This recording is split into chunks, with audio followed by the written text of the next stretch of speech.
Welcome to the April CCA Newsletter. In typical Wisconsin fashion, we kicked off the month with some great August weather, and now it's snowing outside. We all complain, I know, but deep down inside, we love the manic nature of our weather. Really, outside of Packer season, what would there be to talk about anyway? Some tech news this month is a new version of Microsoft Teams is rolling out. I like to keep everyone in the loop on these sorts of things because I know how widely Teams is used. The new version has artificial intelligence built in to help make meetings and interactions faster than really ever before. I'm loving the new interactive emojis that are rolling out as well, but the nerd in me is truly excited about the performance improvements. You've likely watched Teams launch really slowly when you first boot your computer up in the morning, and the new version is at least twice that fast. And on top of that, only uses about half the memory. So I'm looking forward to seeing that free up the memory and have our computers boot up even quicker than they normally do. In other Teams news, they've decided to completely drop the Microsoft Teams Free Classic version.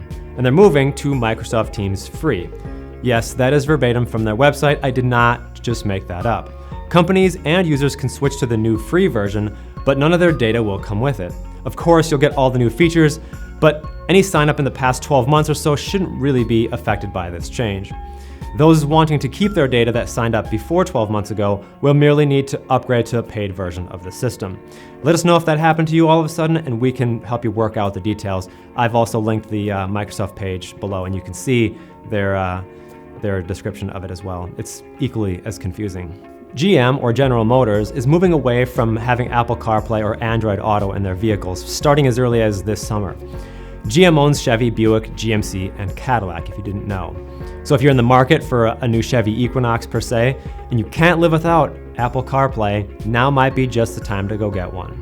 The new interface that GM is working on is said to be a collab with Google, so I'm sure it will be very, very good, but I'm not quite sure it will be as integrated into your regular life as just plugging in your phone will be.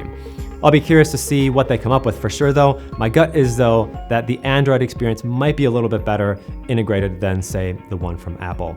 Curious though, and excited to see how that changes the car infotainment space. I had a few other things I wanted to cover, but I like keeping these short and sweet, like a crisp spring snowfall.